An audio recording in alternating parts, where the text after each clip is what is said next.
বন্ধু আমি তাকেই বলি যে শুধু নিজেকে পরিপাটি রাখে না, বরং তার পাশের বন্ধুটিকেও যত্নে ভালোবাসায় পরিপাটি করে তোলে। বন্ধু আমি তাকেই বলি যে তোমার বিষণ্ণতার সন্ধ্যেতে চায়ের কাপ হাতে সামনে এসে দাঁড়ায়, যত ইচ্ছে কাঁদার পর তোমার চোখের জল মোছায়। তোমার খুশিতে সামিল হতে হয়তো সবসময় পারে না, তবে তোমার দুঃখে কখনো তোমায় একলা ছাড়ে না। অজানা পথে কাউকে না বলে হারাতে চাইবে যখন, বেজে ওঠা ফোনের স্ক্রিনে ভেসে উঠবে শয়তানটার নাম।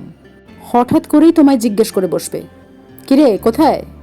যে সময় তুমি চাইবে না সেই সময়েই ব্যাটা জ্বালাবে তোমায়। তোমার সামনে যখন সারা দুনিয়ার দরজা বন্ধ হবে, তোমার বন্ধুর দরজা কিন্তু খোলা থাকবে।